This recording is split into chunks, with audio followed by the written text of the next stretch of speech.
I don't have to tell you,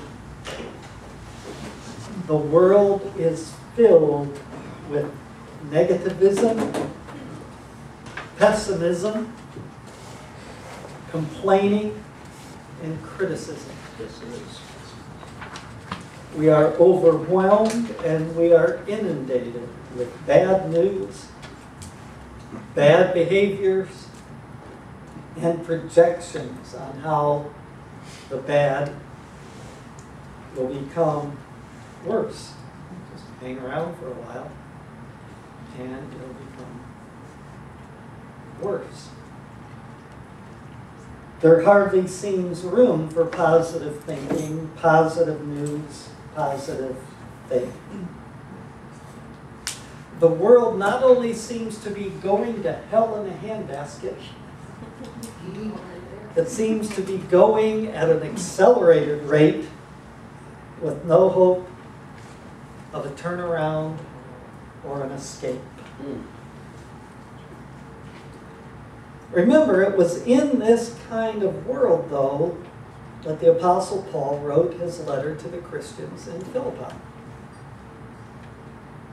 The world has never been a comfortable and friendly place for people of faith. It really hasn't. In fact, when Paul wrote this upbeat letter, he wrote it from prison. He was no stranger to suffering, hardship, opposition, betrayal, and disappointment. He was not delusional about the challenges and difficulties he or his young Christian disciples faced. Yet, he wrote one of the most positive and upbeat letters to the Philippians. If anything, the Philippian letter is about hope and joy, even in the midst of difficult, even tragic circumstances. I mean, I can just see me in prison talking about how wonderful things are. You know, but that's where Paul was. Some of you may remember these two men, Norman Vincent Peale and Dr. Robert Schuller. They were both known for teaching about the need for and thinking positively. For Dr. Peale, it was the power of positive thinking. For Dr. Schuller, it was possibility thinking. I remember hearing Dr. Peale at a conference one time, and Fran and I attended the Crystal Cathedral a number of times to hear Dr. Schuller.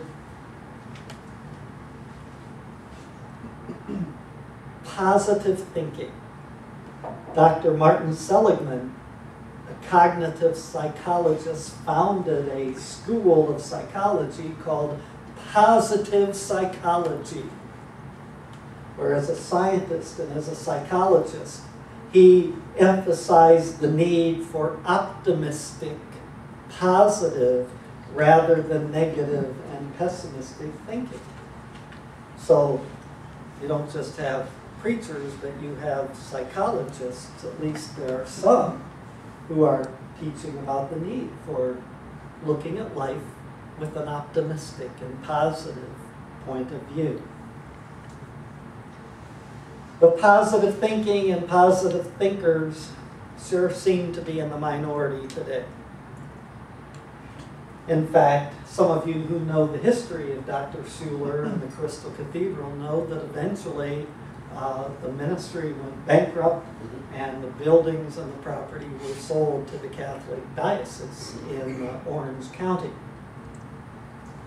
Among the reasons given for the declining interest or the decline in the ministry of the Crystal Cathedral was a declining interest in that message of possibility thinking, that it was not as welcomed and as embraced by the younger generations.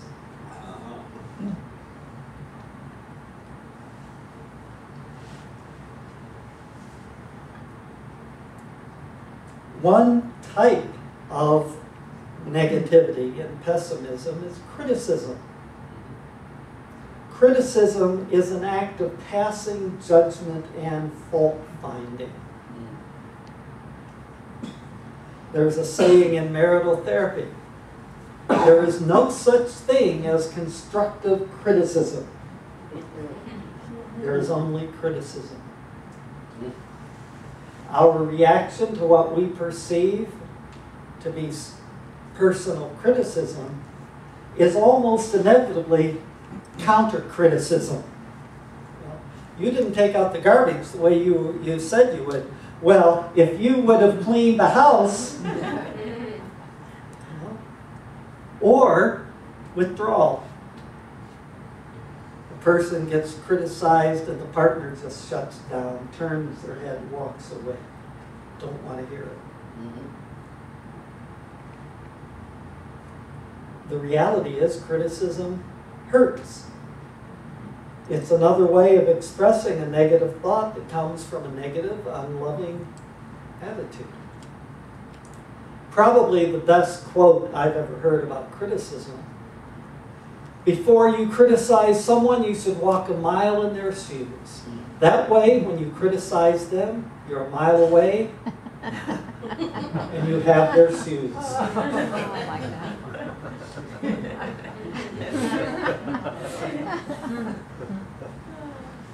The Bible says, as a man thinks in his heart, so is he. So as we think and as we talk, and you know, speech is taking a thought and making it stronger. No? In other words, negative thoughts go through your mind. That's one thing. But when you speak them, they're more powerful. They're more strong. They're more influential than even the random negative thoughts.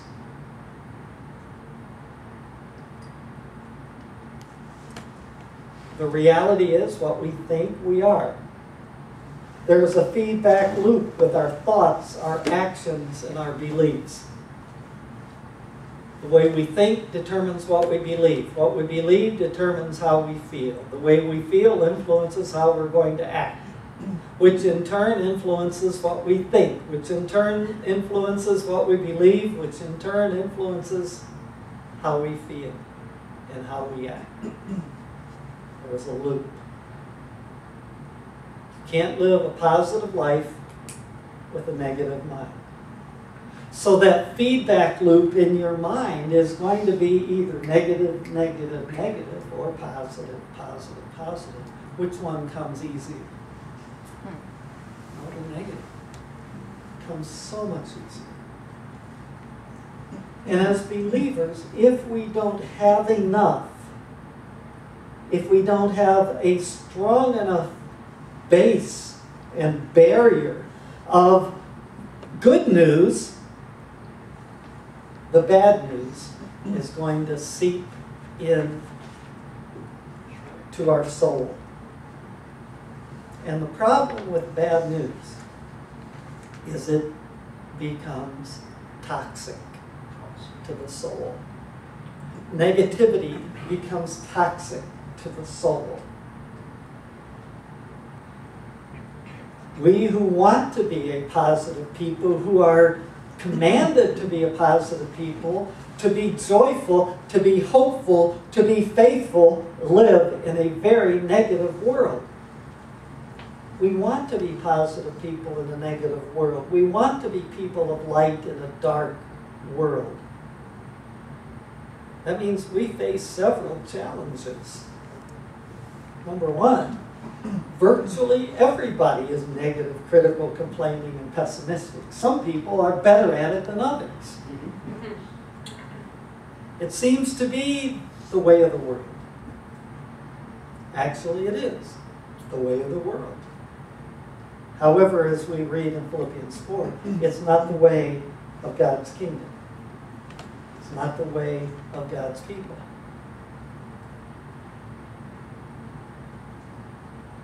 The second challenge we have is the world is so consistently and persistently negative that negative is not considered negative. Negative is considered being realistic. Therefore, positive people are considered to be unrealistic, uninformed, out of touch. We don't have to watch the news, hear the news, read the news 24/7 to know that the world is in trouble.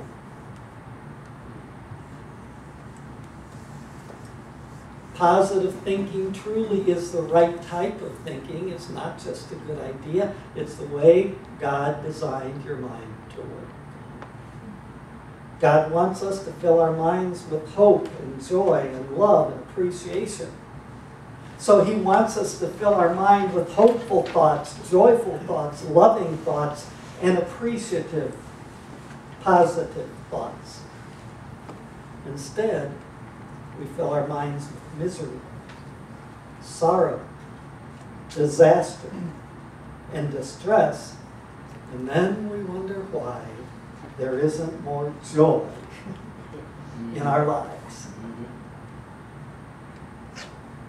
Hope is the natural state of the Christian. The joy of the Lord is my strength. Do not be anxious about anything. Whatever is true, noble, right, pure, lovely, admirable, praiseworthy, think about such things, and the peace of God will be with you.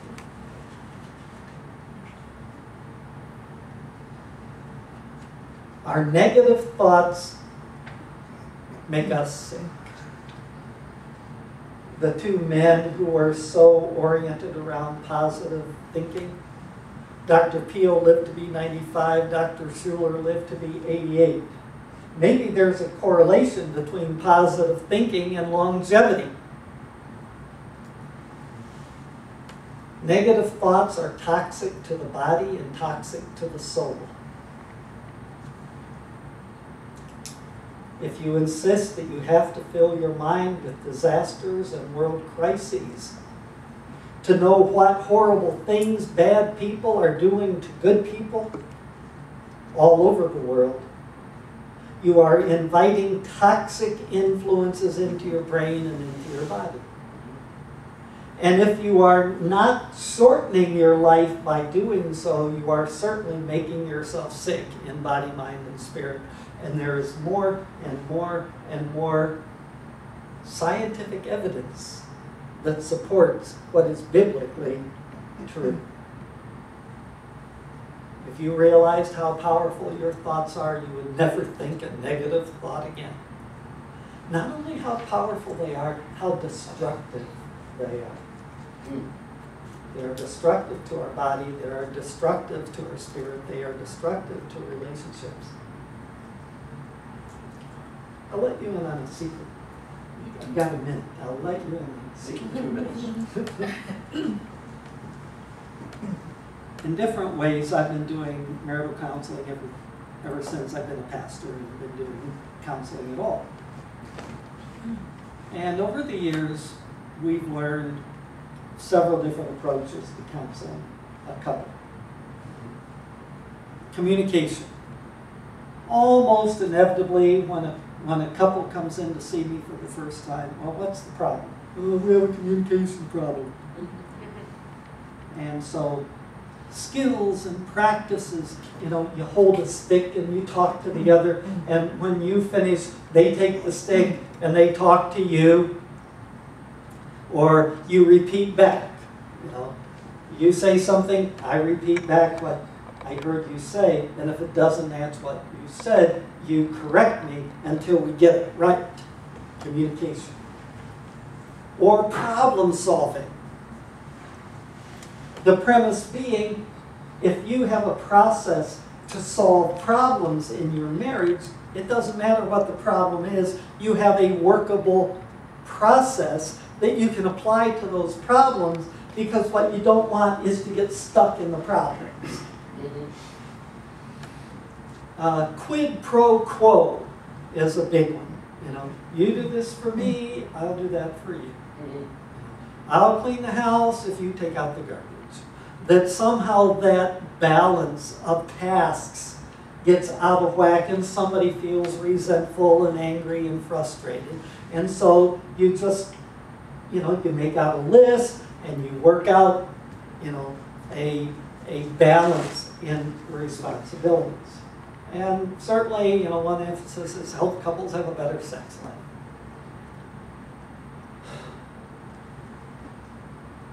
No. No. Not that those are bad. None of those approaches are bad. But none of those approaches deals with the fundamental issue, which is that of a strong emotional connection between the partners. Because if I feel safe and secure with you and you feel safe and secure with me, guess what? We'll work out the communication issues. We'll work out who takes out the garbage and who cleans the house. But if that foundation of safety and security and friendship and love is not strong and solid, we'll come up with things to fight about.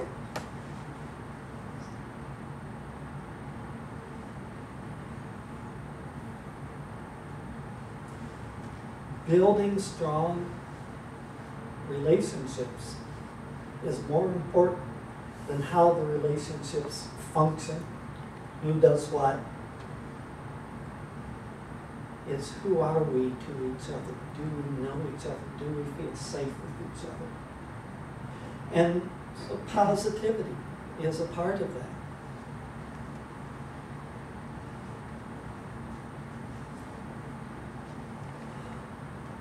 And if we are caught up in the toxicity of negativism, whether it's interrelationally or on a more global scale, we're not representing God's kingdom of faith, hope, and love to others who are bombarded by negativity and bad news. If the salt loses its saltiness, what good is it?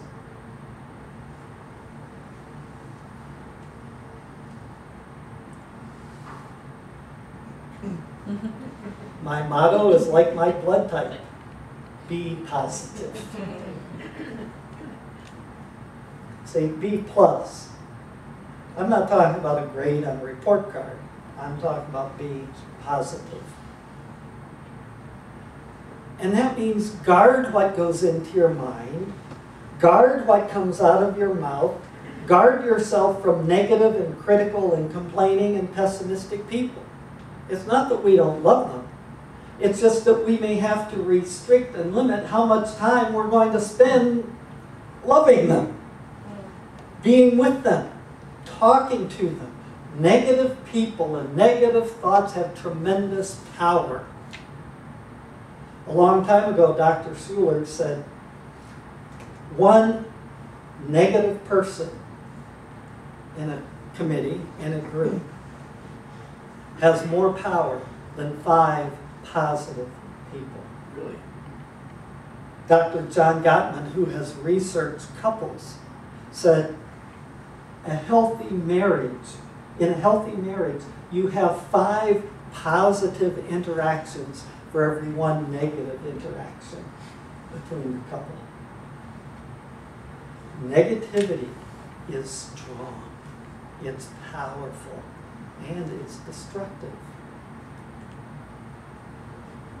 And it's so easy to get just sucked in to negative attitudes, negative perceptions, negative talk. And then it turns into negative health and negative feelings.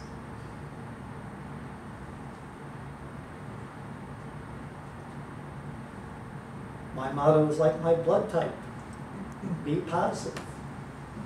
Be interesting to see what would happen if we wore that t-shirt around. And how many funny looks we would get from people. What's wrong with you? Don't you know how bad things are? Yeah, but I know how good God is. Yes. And I know God keeps his promises. And I know love wins. And I know that faith, hope, and love are just waiting to be released to counteract some of the negativity, and pessimism, and criticism, and complaining in our world. So let's be ambassadors of the positive, the good news of Jesus Christ. Let's conclude with a